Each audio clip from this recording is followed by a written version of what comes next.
सभी को राम राम। आदेश आदेश।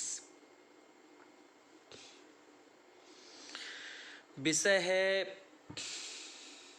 कोई दुखी है कोई सुखी है, इनका मूल कारण क्या है। मूल कारण तो सत्कर्म या दुष्कर्म है, लेकिन सत्कर्म और दुष्कर्म में जो सबसे प्रभावी होता है वह है ज्ञान या अज्ञानता। अज्ञानता के कारण ही हम दुष्कर्म करते हैं और दुष्कर्म ही दुखों का कारण बनता है। जो शिक्षित है सही गलत को समझता है, सही गलत में फ़र्क कर सकता है, सही चीज़ों को चुनता है, वह सर्वदा सुखी रहता है। पर जो अंधविश्वास में, मूर्खता में या पखंडता में विश्वास करता है, आडंबरों में विश्वास करता है, वह सदा दुखी रहता है। और वो तरह तरह के आडंबर तैयार करके हमेशा उन्हीं में फंस करके, जैसे मकड़ी अपने ही जाले में फंस करके तड़प तड़प करके मर जाती है, इसी प्रकार से एक आडंबरी या एक मूर्ख व्यक्ति जो है अशिक्षा के कारण अपने जीवन में अनेक प्रकार के दुखों को उत्पन्न करता है और उसमें इतना उलझ जाता है कि उसी में वह दुखों से तड़प तड़प करके सारी जिंदगी को यूं ही नष्ट कर देता है। तो अगर हमें सुखी बनना है तो सबसे पहले शिक्षित बनना होगा। हम जितनी ज़्यादा शिक्षा ग्रहण कर सकें, और शिक्षा वही परिपूर्ण मानी जाती है जिसमें संस्कार हों, और साक्षरता का तभी महत्व है अगर हम संस्कारी बने, हम अपनी संस्कृति से जुड़े रहें और जो भी हमारे दायित्व हैं उनका निर्वहन करें। किसी भी कारण हम किसी चीज़ पर आसक्त ना हों। आसक्ति भी दुखों का कारण है। किसी भी चीज़ पर या किसी भी व्यक्ति पर आसक्ति करना भी दुखों का कारण है। इस संसार में जितनी भी चीज़ें बनी हैं वह सभी 5 तत्वों से बनी हैं, पर यह जो संसार चलता है 3 गुणों से चलता है। और 3 गुणों के कारण ही, 3 गुणों में सतोगुण, रजोगुण और तमोगुण, इन्हीं तीनों के कारण जो है अच्छाई बुराई उत्पन्न होती है। इस संसार में जितनी भी चीज़ें हैं सभी चीज़ों में अच्छाई व बुराई दोनों हैं। बस ये हमारे उपयोग पर निर्भर करता है कि हमने उस चीज़ का सदुपयोग किया या दुरुपयोग। सदुपयोग ही सत्कर्म है और सत्कर्म ही सुखों का कारण है। दुरुपयोग ही दुष्कर्म है और दुष्कर्म ही दुखों का कारण है।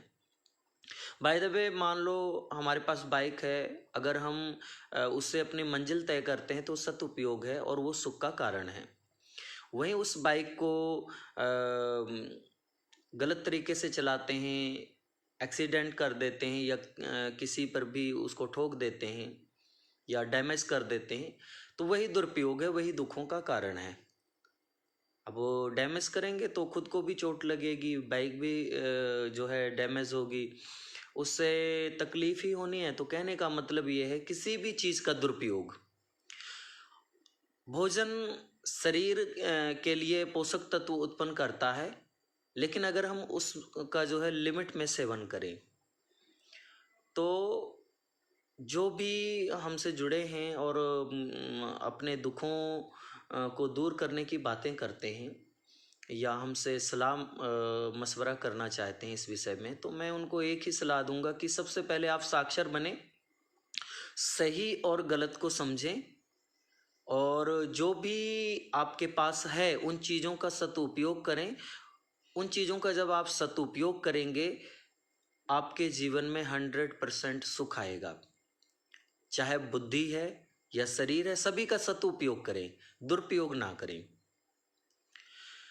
आपका जीवन कैसा होगा ये आपके कार्यशैली पर ही निर्भर करता है। मान लो आप बॉडी बिल्डर बनना चाहते हैं, जितना बड़ा लक्ष्य होगा उतना ही समय ज़्यादा लगेगा और उतनी ही ज़्यादा मेहनत करनी पड़ेगी।